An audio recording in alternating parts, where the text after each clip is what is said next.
Hello, I am a very sweaty Oddnight builder, not part of the name. Uh, anyway, I've been gone for a while. Many things have changed. Like, for instance, we bought a truck. This is the new truck. It's a 2000 Chevy 3500. It's equal to a Ford 350. It came with 52,000 miles, not bad for 17 years old, and a dump bed. The only problem with the dump bed is that the wood is factory original and rather old. As you can see right there, that's a hole through the floor. Woo, look at that.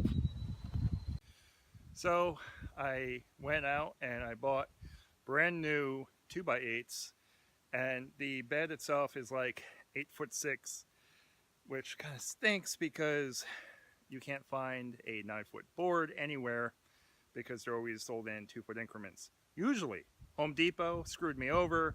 They only had 12-foot lengths and they were untreated 2x8s, which really stunk. And they had like 6. Like, even if they were treated, I couldn't even have enough. So hopped over to Lowe's, a little 2-minute jog down the road, and they had pressure treated 2x8 by 10 foot, hell of a lot less to cut off. I still have scraps left over, but it's not as bad. And I got some Thompson wood seal, which will waterproof it.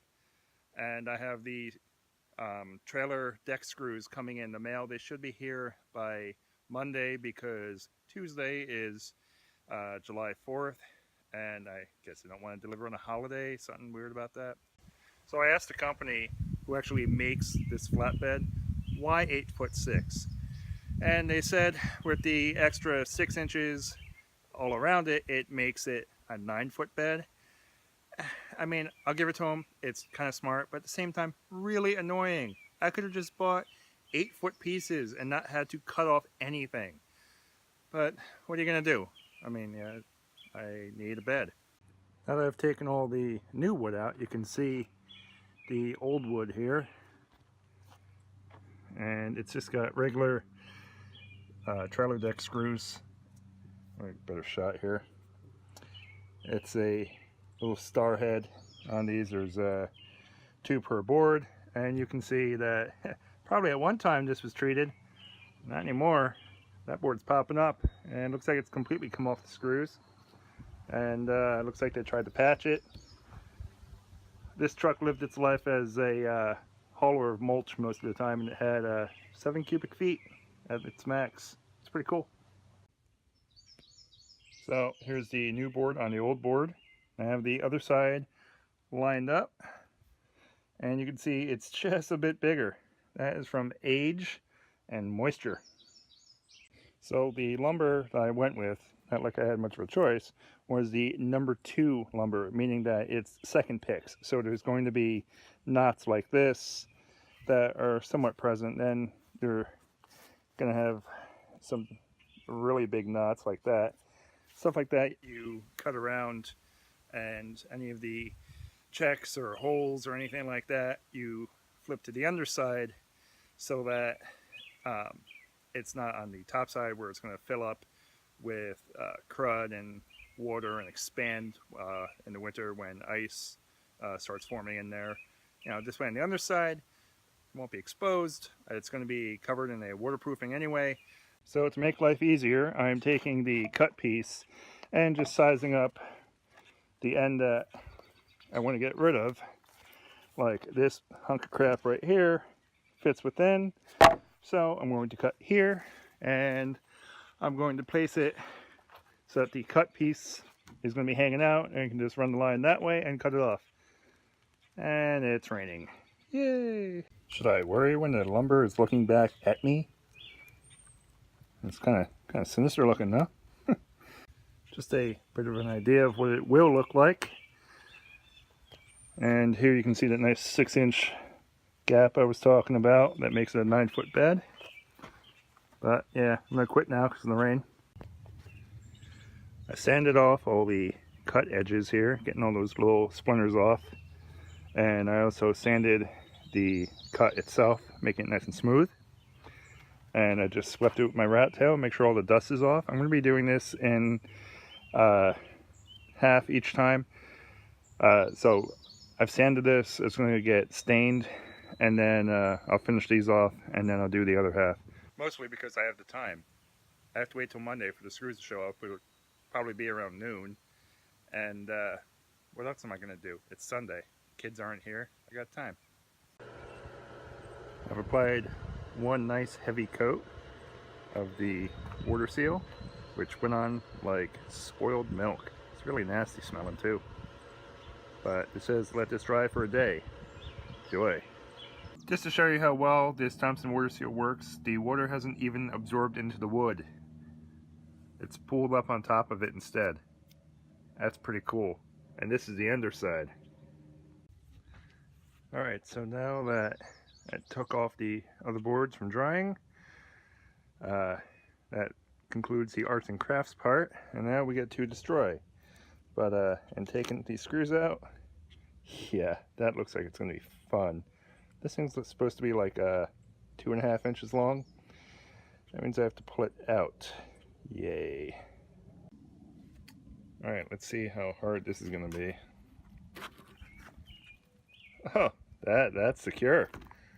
Yeah.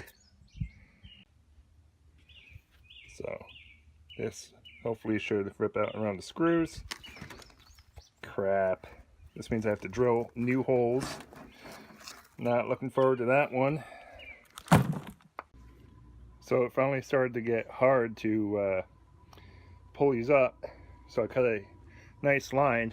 It actually took a minute. This stuff was pretty waterlogged. So let's see if this helps. Cuts all the way through. Oy. Hey, we got a screw left. Yay! Can use that to mark where the new screw goes.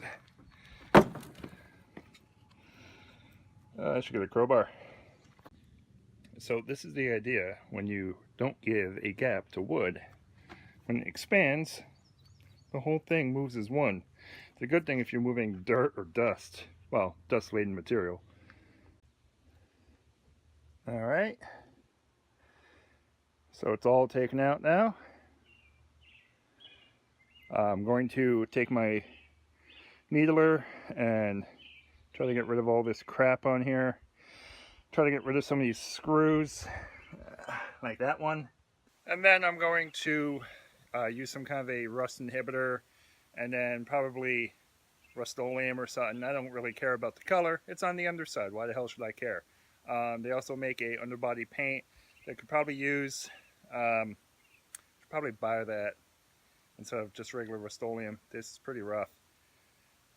Anyway, I'm going to start doing that now. So the best way to work on all these is to have it elevated. And by work on, I mean, you know, spray paint. So I did the rust restorer. Basically, it changes the composition of the rust into something that's paintable and won't rust. I got pretty much all of it. And now I'm going to do the undercoating. Alright, so now that I've done the Rust-Oleum rust restorer and the undercoating, I used about 2 cans of the restorer and 3 of the undercoating. Probably could have done a lot more. I mean, that was just the bed itself. The actual truck bed still needs a little touch up here and there. But anyway, now I have to wait for this to dry, and I'll put the wood on. Alright, so I got the pieces in, and I made it so that the ones that had the most knots and junk were more towards the outside, and the ones that have a noticeable bow, like this one, more towards the center, so that any weight will push down on it, help straighten it out a bit. So just have to now drill the holes and place the bolts. It's going to be a little hard. We thought about replacing the 2 C channels, but while they're 25 bucks each, they're about 50 each to ship. And there really is no local steel area around here. So it sucks, but as my wife said, it'll do for now. So, oh well. This is how I want to have the board sit, and I want to do the new screw holes about 1.5 inches. The reason being is that, for example, right here, the old screws did not come out. They were so rusted that, as you can see here and here, they just did not come out. Now I'm giving a 1/4 inch drill bit like that, and then I'm going to put the wood down. So this is roughly a 1.25 inches, and this one was at 6 inches. So what I'm going to do is just go 1.5 inches in from the board and then start the hole. It should land it just far enough from the old holes where I don't have to worry about them. So I decided I'm doing the end, the middle, and the other end. The reason being is that the original C-channel that held the original bolts, they're not the best condition, and these channels that I'm going to be putting the bolts into, it's a little newer, it's a little beefier, I guess.